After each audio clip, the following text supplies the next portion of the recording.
What can you do to be positive and calm and happy with your family?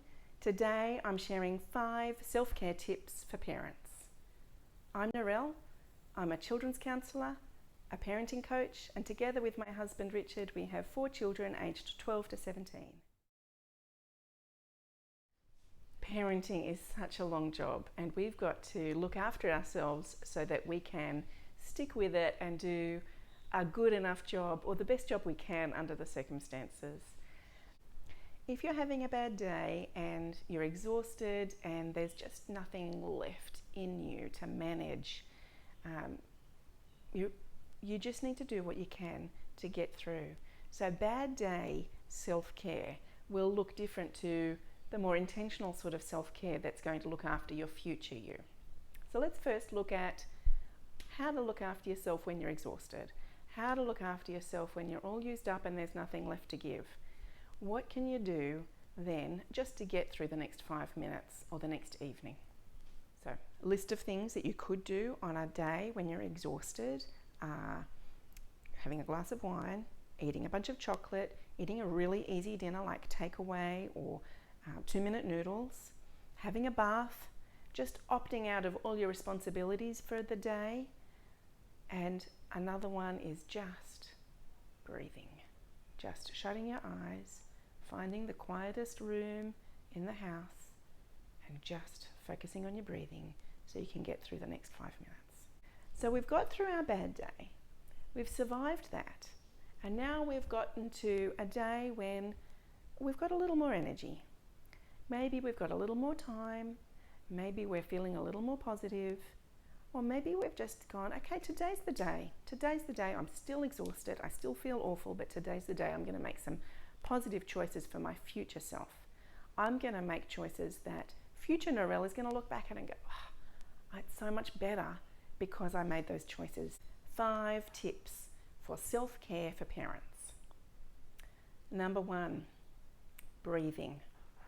Science has proven that just a few minutes of focusing on your breathing, slowing your breathing down, can change the chemicals in your brain that can lower the levels of stress hormones in your brain and help you to have a better mood, have less stress and more patience with your kids. If you make a pattern of doing this breathing throughout the day, it is going to impact your parenting. If you make a pattern of this throughout the day, day after day, this is going to impact the pattern of your parenting.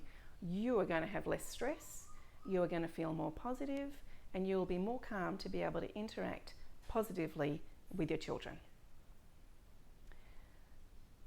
One way I implement this breathing on a day when I'm stressed and when I don't have much time is I actually put my timer on my phone to 2 minutes.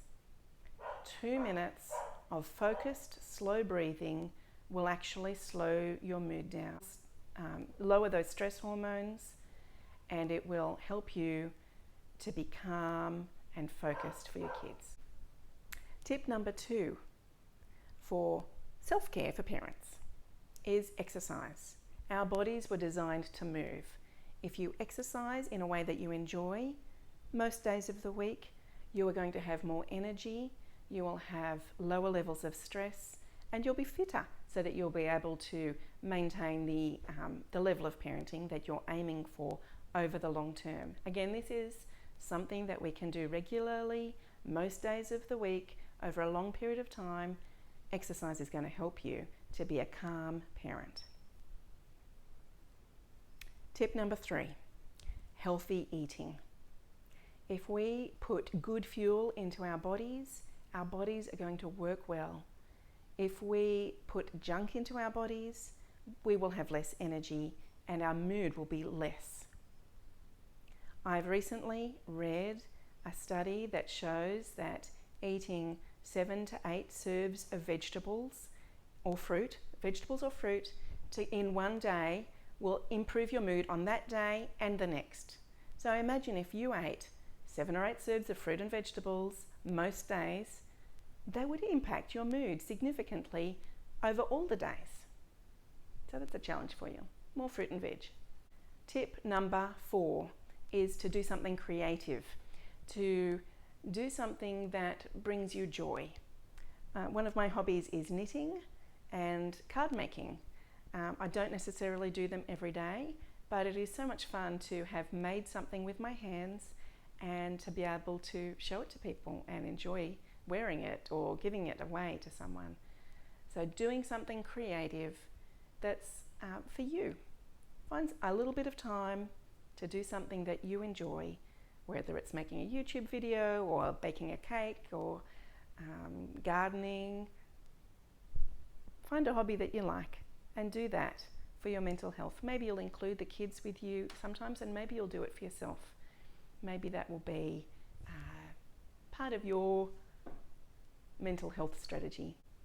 My final and fifth tip for self-care for parents is to say no. If you are a people pleaser and you are saying yes to all the sports activities, all the creative activities for the kids, yes to helping out in school and those sports activities, you're saying yes to all these things, you're volunteering, you're helping the kids, you're having people over to your house, you're doing all these things and you're stressed out because you're so busy, it's time to start saying no. It's time to draw some boundaries and think, what do I actually need to do to help our family run smoothly? What do I need to do? Cut back a bit, maybe cut back a lot, so that you can have the energy to do what you need to do calmly. To have the energy because you're getting enough rest, you're looking after yourself, and you're doing what you need to do to help your family run well. When you've cut way back, or maybe just a little bit back, and you've got the energy, then maybe you can reintroduce some of those things because you'll have the energy and you'll be able to make more intentional choices about what you do with your time. If you're overstretched and doing too much, you will be less intentional with your family time because you won't have the headspace to do that. So self-care. We need to look after ourselves so that we can maintain intentional parenting over the long haul.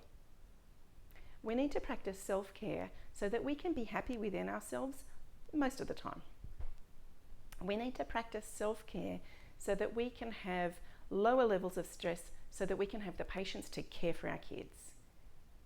We need to practice self-care so that we can be calm within ourselves so that we won't lose our patience with our kids unnecessarily. We need to practice self-care so that we can set a good example for our kids. We need to practice self-care so that we can have fun with our families. So there you have it, 5 tips for self-care for parents. I hope you enjoyed this. I hope it's helpful. If you liked it, please like, subscribe and share it with a friend. Thank you.